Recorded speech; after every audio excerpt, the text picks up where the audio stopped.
എത്രമാത്രം അവെയറാണ് എന്തിനായിരിക്കും 2020 എന്നെ നേതാവാക്കിയിരിക്കുക അല്ലെങ്കിൽ എന്നെ സ്ഥാനാർത്ഥിയായിരിക്കുക? എന്തായിരിക്കും 2020യുടെ ഇൻട്രസ്റ്റും ഇന്റൻഷൻസും എന്ന് ട്വന്റി പറ്റി ട്വന്റി അഖിൽമാരാർ എത്രമാത്രം അല്ല അവെയറാണ്? 2020 എന്തുകൊണ്ടായിരിക്കും ഇത്ര നാളും അഖിൽമാരാരെ വിളിക്കാതിരുന്നത്, എന്തുകൊണ്ടായിരിക്കും ഇപ്പോൾ വിളിച്ചത് എന്നുള്ള രണ്ട് ചോദ്യങ്ങൾക്കുള്ള ഉത്തരമാണ് ഉം. യഥാർത്ഥത്തിൽ പറയാൻ ഞാൻ ആഗ്രഹിക്കുന്നത്. ഞാൻ സെലിബ്രിറ്റി സ്റ്റാറ്റസ് തന്നെയാണോ അവര് അവര് പറഞ്ഞോ? അതായത് 2021 എൻ്റെ സിനിമ താത്വിക ഉം. അവലോകനം ഇറങ്ങുന്നത്. ആ സമയത്ത് ഞാൻ സാബു ജേക്കബിനെ വിളിച്ചു. സാറേ, സാറും 2020 മുന്നോട്ട് വയ്ക്കുന്ന അതേ ആശയം തന്നെയാണ് എൻ്റെ സിനിമ. ശരിക്കും? നീ കണ്ടിട്ടില്ലേ? അല്ല, ആ സിനിമ ഞാൻ കണ്ടിട്ടുണ്ട്. ഈ ഫോൺ സംഭാഷണം നടന്നതാണോ? ആ ഓ, ഓക്കെ, ഞാൻ ഓക്കെ. പറഞ്ഞു, കാര്യം എൻ്റെ സിനിമ കോൺഗ്രസ്സുകാർ കാണത്തില്ല. ആ, കാര്യം അതെ. ജോജി എന്തായാലും കാണത്തില്ല. കോൺഗ്രസ്സുകാർക്ക് ഭയങ്കര ഇഷ്ടപ്പെട്ട ഒരു പടമാണ്. കാരണം നമ്മൾ അതിനകത്ത് കമ്മ്യൂണിസ്റ്റ് പാർട്ടിയും BJP ഒക്കെയാണ് കൂടുതലും അതെ, അതെ, അതെ. സർക്കാസ്റ്റിക്കലി പരിഹസിച്ചേക്കുന്നത്. കോൺഗ്രസിനെ ഞാൻ താരതമ്യേന കുറച്ച് ലിമിറ്റഡ് ആക്കിയേ പരിഹസിച്ചുള്ളൂ. രാഹുൽ ഗാന്ധിയുടെ ചില പട്ടായപ്പോക്കും അങ്ങനെയുള്ള കാര്യങ്ങളൊക്കെ പറഞ്ഞു പോവുകയും, എന്തിന് രമേശ് ചെന്നിത്തലയുടെ ഉസ്മാന്റെ സാധനം വരെ അതിൽ ഞാൻ ചുമ്മാതെങ്കിലും പറഞ്ഞു വിട്ടിട്ടുണ്ട്. പക്ഷേ കോൺഗ്രസിനെ താരതമ്യേന ഞാൻ കുറച്ച് താഴ്ത്തിയാണ് കാണിച്ചത്. കാര്യം പ്രണാമമൊക്കെ ഉണ്ടായിരുന്നു. എല്ലാം ഉണ്ടായിരുന്നു അതിനകത്ത്. ഒരു കമ്മ്യൂണിസ്റ്റ് പാർട്ടി ഞാൻ കുറച്ചും കൂടെ പറയുന്നതല്ല പ്രവർത്തിക്കുന്നതാണ് കമ്മ്യൂണിസം എന്ന് വരെ ഞാൻ ഷമ്മിത്തലേനെ കൊണ്ട് പറയുന്നുണ്ട്. പറയാൻ ഒന്നും പാടില്ല, അല്ല പറയാനേ പാടുള്ളൂ, ഒന്നും പ്രവർത്തിക്കരുത്, അതാണ് കമ്മ്യൂണിസം. അപ്പൊ അങ്ങനെ അങ്ങനെ കുറെ ഡയലോഗ്സ് ഉണ്ട്. ഈവൻ BJPക്ക് എതിരെയുള്ള അവരുടെ തമാശ രൂപേണ അവരെയൊക്കെ ഞാൻ ആക്ഷേപിച്ചിട്ടുണ്ട്. ഈ ഫോൺ സംഭാഷണം നടന്നിരുന്നു 21. പക്ഷെ അന്ന് സംഭവിച്ചത് ജോജു ജോർജും കോൺഗ്രസുമായിട്ട് പ്രശ്നം ഉണ്ടായപ്പോഴത്തേക്ക് കോൺഗ്രസ്സുകാർ കംപ്ലീറ്റ്ലി നമ്മുടെ സിനിമ ബഹിഷ്കരിച്ചു. കാര്യം ജോജു അഭിനയിക്കുന്ന സിനിമ എന്ന നിലയിൽ. ഇപ്പുറത്ത് കമ്മ്യൂണിസ്റ്റ് പാർട്ടിക്കാർക്ക് ഒരിക്കലും സപ്പോർട്ട് ചെയ്യാൻ പറ്റത്തില്ല. ഞാൻ നേരത്തെ അവരെ എഴുതിർക്കുന്നു എന്നുള്ളത് മറ്റൊരു കാരണം. BJPക്കാർ K. സുരേന്ദ്രൻ ഉൾപ്പെടെയുള്ള നേതാക്കന്മാരെ മറ്റേ ബീഫ് വിഷയത്തിൽ ബീഫ് അല്ലട പട്ടികളെ ഉള്ളിയാന്നൊക്കെ പറഞ്ഞ ഡയലോഗ്സ് വൈറലാവുകയും സന്ദീപ് വാര്യർ പാർട്ടി വിട്ടുപോകാനുള്ള കാരണങ്ങളൊന്നും അവിടെ നിന്ന് ആരംഭിക്കുന്നത്. സന്ദീപ് വാര്യർ പറഞ്ഞിട്ടാണ് ഞാനങ്ങനെ എഴുതിയത് എന്നാണ് സുരേന്ദ്രൻ ചേട്ടൻ വിചാരിച്ചിരിക്കുന്നത്. സത്യം അങ്ങനല്ല. ഞാൻ അതിന് അന്നത്തെ ട്രോൾ അങ്ങനെ യൂസ് ചെയ്തു എന്നുള്ളതാണ്. അപ്പൊ ആ സിനിമ സപ്പോർട്ട് ചെയ്യേണ്ടത് 2020 ആണെന്ന് 2020 മുന്നോട്ട് വയ്ക്കുന്ന ഒരു രാഷ്ട്രീയം അറിഞ്ഞുകൊണ്ട് ഞാൻ അദ്ദേഹത്തെ വിളിക്കുന്നു. അപ്പം പുള്ളി പറഞ്ഞു, ഞാനങ്ങനെ ഈ സിനിമയുടെ കാര്യങ്ങൾക്കൊന്നും അങ്ങനെ നമ്മളെ പാർട്ടിക്കാരത്തൊന്നും ഞാൻ പറയത്തില്ല, പക്ഷേ അഖിലിന് എല്ലാവരും ആശംസകളും എന്നൊക്കെ പറഞ്ഞ് അന്ന് സംസാരിച്ചു. അന്ന് അദ്ദേഹം എന്നോട് 2020 ജോയിൻ ചെയ്യാൻ പറഞ്ഞിരുന്നെങ്കിൽ ഞാൻ അന്നേ ജോയിൻ ചെയ്തേനെ. പക്ഷേ 2020 എറണാകുളത്തിനപ്പുറത്തേക്ക് അവരുടെ ഒരു പൊളിറ്റിക്കൽ സിസ്റ്റം വ്യാപിപ്പിക്കാൻ ശ്രമിച്ചതായിട്ട് ഞാൻ കണ്ടില്ല. ഒരുപക്ഷെ ആം ആദ്മി പാർട്ടി അരവിന്ദ് കെജ്രിവാൾ സജീവമായ സമയത്ത് ഇവിടെ കേരളത്തിൽ നമ്മളെ സ്വീകരിക്കാൻ വേണ്ടിയിട്ട് അവരുടെ ആരെങ്കിലും തയ്യാറായിരുന്നെങ്കിൽ ഞാൻ ചിലപ്പോൾ അതിൽ പോയേനെ. കാര്യം എനിക്ക് കുറച്ചും കൂടെ ഒരു സ്വതന്ത്ര കാഴ്ചപ്പാട് നിലനിൽക്കാനാണ് ഞാൻ ആഗ്രഹിക്കുന്നത്. അതേസമയം തന്നെ മതപരമായിട്ട് ഒരാളെ പോലും ഒരു വരി കൊണ്ടോ വാക്കുകൊണ്ടോ നോട്ടം കൊണ്ടോ മറ്റൊരാളെ മോശപ്പെടുത്താനോ അവരെ വിഷമിപ്പിക്കാനോ ഞാൻ ആഗ്രഹിക്കുന്ന ഒരാളുമല്ല. ഇപ്പോൾ സീക്രട്ട് ഏജന്റിനോട് ഞാൻ ആഴ്ചകൾക്ക് മുമ്പ് സംസാരിക്കുമ്പോൾ അദ്ദേഹം പറഞ്ഞത്, അഖിൽ ഇത് വളരെ ബ്രില്യൻ്റ്ലി ഒരു ഗെയിം കളിച്ചിരിക്കുകയാണ്. അതായത് അഖിലിന് BJPയിലേക്ക് ചേർന്നു, അല്ലെങ്കിൽ BJP പലപ്പോഴും വിമർശിക്കപ്പെടുന്ന വർഗീയതയുടെയും ഈ ചാണകക്കുഴി ആശയങ്ങളുടെയൊക്കെ ഉള്ളിൽ പോയി വീഴാൻ പേടിയാണ്. അതുകൊണ്ട് 2020യുടെ ഒരു സ്റ്റാൻസ് എടുത്തുകൊണ്ട് ആ കുഴിയുടെ അറ്റത്ത് വന്നു നിന്നു. ഇതായിരുന്നു അദ്ദേഹത്തിന്റെ സ്റ്റേറ്റ്മെന്റ്. ഏറെക്കുറെ ഇങ്ങനെയാണ്, മുഴുവനായും ഇങ്ങനെയല്ല. ഇതിനോട് എത്രമാത്രം യോജിക്കുന്നുണ്ട്? അത് മുഴുവനുമായും ഒരു BJPക്കാരനാവാൻ വയ്യാത്തത് കൊണ്ടാണ് 2020യിലേക്ക് പോയത് എന്ന് അതിനെ എങ്ങനെയാ ഖണ്ഡിക്കുക? നിങ്ങൾ ആദ്യം രാഷ്ട്രീയം അറിയാവുന്നവരോട് ചോദ്യങ്ങൾ ചോദിക്കണം. സീരിയസ്ലി ഞാൻ പറഞ്ഞത്, ഇവിടെ നടന്നിട്ട് ഞാൻ പലതും കാണുന്നുണ്ട്.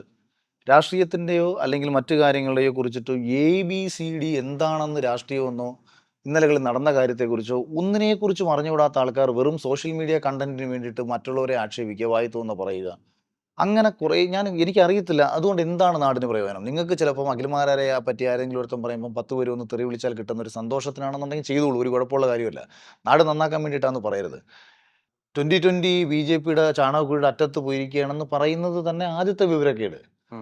നാളെ സാബു ജേക്കബിനെ വിളിച്ചിട്ട് ബാബറി മസ്ജിദ് പൊളിക്കാൻ വേണ്ടിയിട്ട് വിളിച്ചു കഴിഞ്ഞാൽ ഇദ്ദേഹം അങ്ങോട്ട് പോകുന്നതാണ് നിങ്ങളുടെ വിചാരം?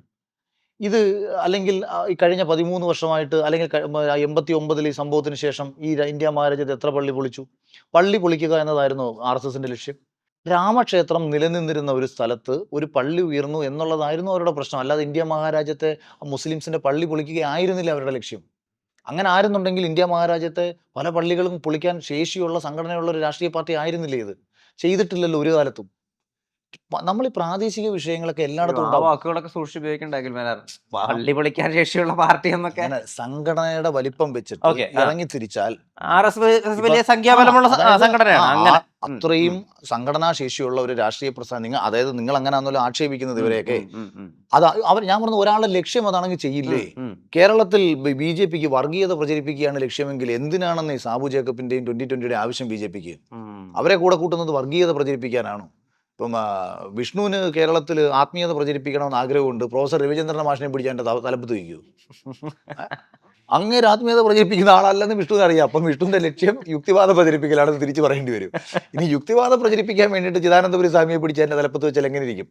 ബി.ജെ.പിയുടെ ലക്ഷ്യം വർഗീയത പ്രചരിപ്പിക്കലല്ല എന്നും ഈ കേരളത്തിൽ വികസനമാണെന്നുള്ളതിന്റെ ഏറ്റവും മികച്ച ഉദാഹരണമാണ് അവർക്ക് 2020 കൂടെ കൂട്ടാനും എറണാകുളം ജില്ലയിൽ നിന്ന് ആ പാർട്ടിയുടെ ആശയത്തെ സംസ്ഥാനമൊട്ടാകെ വ്യാപിപ്പിക്കാൻ ബി.ജെ.പിയുടെ എ ക്ലാസ് സീറ്റുകൾ പോലും 2020 അവർ വിട്ടുകൊടുത്തത്. അപ്പൊ അവരുടെ ലക്ഷ്യം അതല്ലെന്ന് നിങ്ങൾ മനസ്സിലാക്കൂ. തൃപ്പൂണിത്തുറ പോലെ നഗരസഭ ബി.ജെ.പി ഭരിക്കുന്ന ഒരു പക്ഷെ ഞാൻ സ്ഥലത്താണ് ഇത് ചോദിക്കുന്നത് ഈ വിട്ടുകൊടുത്തത്. 2020 പൊളിറ്റിക്കൽ കോൺഷ്യസ്നെസ് ഈ അഖിൽമാരാർ പറയുന്നതോളം അത്രത്തോളം സീരിയസ് ആണെങ്കിൽ പിന്നെ എന്തുകൊണ്ടാണ് വോട്ടർ പട്ടികയിൽ പോലും ഇല്ലാത്ത നേതാക്കളെ അവർ കാൻഡിഡേറ്റ്സ് ആയി വെച്ചത്? അത് പ്യുവർ അത് ഞാൻ പറഞ്ഞില്ലേ, ഒരു രാഷ്ട്രീയ പാർട്ടി ഇതൊരു തുടക്കമാണ്. ഇപ്പം നമ്മളിപ്പോൾ 1925 RSS തുടങ്ങിയപ്പോഴും ഈവൻ 2 സീറ്റ് ലോക്സഭയിൽ ഇരിക്കുന്ന സമയത്തൊന്നും ആരും അറിഞ്ഞില്ലല്ലോ ഇതൊരു കാലത്ത് രാജ്യം ഇങ്ങനെ അപ്രമാദത്തോട് ഭരിക്കുമെന്നുള്ള കാര്യം.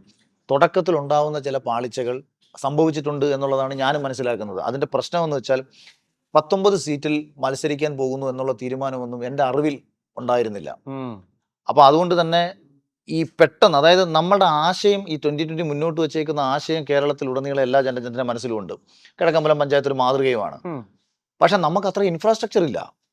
അതായത് ഇതിനകത്ത് പ്രവർത്തിക്കുന്ന ആൾക്കാരെല്ലാം തന്നെ ഒരു അല്പം വിദ്യാഭ്യാസം, ഇൻഫ്രാസ്ട്രക്ചർ ഇല്ലാന്നാണോ സിസ്റ്റം ഇല്ല എന്നാണോ? സിസ്റ്റം, അതായത് ഇപ്പം ബി.ജെ.പിക്ക് അല്ലെങ്കിൽ കോൺഗ്രസിന് അല്ലെങ്കിൽ CPM ഇവർക്കെല്ലാം താഴെത്തട്ടിൽ വേരോട്ടമുണ്ട്, ബൂത്ത് അടിസ്ഥാനത്തൊക്കെ ആളുണ്ട്. 2020 എല്ലാം ഹൈ പ്രൊഫഷണൽ ആയിട്ടുള്ള ആൾക്കാരാണ്. ഞാനൊരു രസം പറയട്ടെ, ഇന്നിപ്പോൾ എൻ്റെ കൂടെ വന്നപ്പോഴാണ് ഞാൻ അറിയുന്നത്, എൻ്റെ കൂടെ കഴിഞ്ഞ 10 ദിവസം കൊണ്ട് ആത്മാർത്ഥമായിട്ട് നടക്കുന്ന ജെയിംസ് എന്ന് പറയുന്ന 2020 ഈ കാക്കനാട് മണ്ഡലം പ്രസിഡന്റ്, അദ്ദേഹം ഒരു 10-150 കോടി ആസ്തിയുള്ളൊരു വലിയ മുതലാളിയാണ്. ഞാൻ നോക്കിയപ്പോൾ ഒരു പഞ്ചായത്ത് മെമ്പറൊക്കെ നടക്കുന്ന കണക്ക് ഞാൻ 1-2 സ്ഥലത്ത് ചൂടാവുകയും ചെയ്തു ഇങ്ങനെയൊക്കെ എടുത്ത്. ഇത് എൻ്റെ പൊന്ന് ജെയിംസ് ഏട്ടാ നിങ്ങൾക്ക് എന്നൊക്കെ പറഞ്ഞിട്ട് ഞാൻ സംസാരിച്ചു. അപ്പം അത്രയും ഇന്ത്യയിലെ കേരളത്തിലെ തന്നെ ഏറ്റവും വലിയ മറ്റേ MDFിൻ്റെയും പ്ലൈവുഡിൻ്റെയും ഒക്കെ ചെയ്യുന്ന ഒരാളാണ്. അപ്പം ഇന്ന് പുള്ളിയുടെ ഓഫീസിൽ പോയപ്പോഴാണ് ഞാനൊക്കെ കാണുന്നത്. 10,000 സ്ക്വയർ ഫീറ്റ് വീട്. അപ്പം ഇയാൾ ഇങ്ങനെ എൻ്റെ കൂടെ ഇങ്ങനെ അല്ല, അങ്ങനെ ഒരാള് നമ്മൾ കാണുന്ന ഒരു സാധാരണക്കാരനെ പോലെ ഫുൾ ടൈം നമ്മളോട് നടക്കുകയാണ്. അപ്പം ഓഫീസിൽ തന്നെ പുള്ളി ചോദിക്കുകയാണ്, ഞാൻ ഒരാഴ്ച ഇവിടെ കയറിയിട്ടെന്ന്. എന്തിന്? പൈസ ഉണ്ടാക്കാനാണോ? അല്ല, പ്രത്യയശാസ്ത്രത്തിലുള്ള അവർക്ക് ഈ നാട്ടിലെ പാവങ്ങളോട് അല്ലെങ്കിൽ അവർക്ക് എന്തെങ്കിലും ചെയ്യണമെന്നുള്ള ചിന്ത കൊണ്ട് നടക്കുകയാണ്. അതാ ഞാൻ പറഞ്ഞത് 10,000 കോടി ആസ്തിയുള്ള സാബുജിയൊക്കെ പിന്നെ ഇതിന്റെ പിന്നാലെ പോണ്ട കാര്യമുണ്ടോ? ആരെങ്കിലും ഇത് ചെയ്യുമോ? എന്തൊരു തലവേദനയാണ്. മാധ്യമങ്ങളുടെ തെറിവിളി കേൾക്കണം, നാട്ടുകാരെ തെറിവിളി കേൾക്കണം. അപ്പൊ ഇത് നമ്മൾ അതാ പറഞ്ഞ ഇന്റൻഷൻ മനസ്സിലാക്കൂ. കമ്മിറ്റ്മെന്റ് ഉണ്ട്. അപ്പൊ ഇവർക്ക് ഞാൻ പറയുന്നത് സിസ്റ്റത്തിന്റെ ഒരു കുറവുകൊണ്ട് സ്ഥാനാർത്ഥികളെ പ്രഖ്യാപിക്കുമ്പം പെട്ടെന്ന് ജനങ്ങളിലേക്ക് എത്താനുള്ള സ്ഥാനാർത്ഥികളെയാണ് ഇവർ തിരഞ്ഞെടുക്കാൻ ശ്രമിച്ചത്. അപ്പൊ അതുകൊണ്ടായിരിക്കാം കുറച്ച് സെലിബ്രിറ്റി വാല്യൂ ഉള്ള ആൾക്കാരെ കണ്ടെത്താൻ ശ്രമിച്ചത്. നമ്മളിപ്പോ 2-3 പേരെ കണ്ടെത്തി എന്ന് പറയുമ്പോൾ ഇപ്പുറത്ത് നോക്കും, ഉമ്മൻചാണ്ടി സാറിന്റെ മരുമോൻ 2020 സ്ഥാനാർത്ഥിയാണ് കൊടുങ്ങല്ലൂര്. അങ്ങനെ ഒരുപാട് നല്ല ക്വാളിറ്റിയുള്ള വ്യക്തിത്വങ്ങൾ, അതായത് പ്രൊഫഷണലി വെൽ നോൺ ആയിട്ടുള്ള വ്യക്തിത്വങ്ങളൊക്കെ 2020 ഭാഗമാണ്. ഈ ബി.ജെ.പിയുടെ മറ്റ് സ്റ്റാർ ആയ ആളുകളുണ്ടല്ലോ, സുരേഷ് ഗോപി, രാജീവ് ചന്ദ്രശേഖരൻ, അവരൊക്കെ ഇറങ്ങുമോ അഖിൽമാരാർക്ക് ഒരു സപ്പോർട്ടായിട്ട്? അല്ല, അത് എനിക്കറിയില്ല. കാര്യം എന്ന് വെച്ചാൽ ഇപ്പം ബി.ജെ.പി ഫോക്കസ് ചെയ്യുന്നത് ബി.ജെ.പിയുടെ തന്നെ എ ക്ലാസ് മണ്ഡലങ്ങളുണ്ടല്ലോ. അപ്പം അവിടേക്കാണ് അവരുടെ ഒരു മിഷനറി മാക്സിമം നോക്കിക്കൊണ്ടിരിക്കുന്നത്. അപ്പൊ ഞാനിവിടെ 2020യുടെയും നമ്മുടെ ഇവിടുത്തെ തൃക്കാക്കരയിലെ സുരേഷ് ഗോപിയുടെ സൗഹൃദമൊക്കെ ഉള്ള ഒരാളല്ലേ? അതെ, നല്ല അടുപ്പമാണ്. വരുമെന്ന് പ്രതീക്ഷിക്കുന്നു.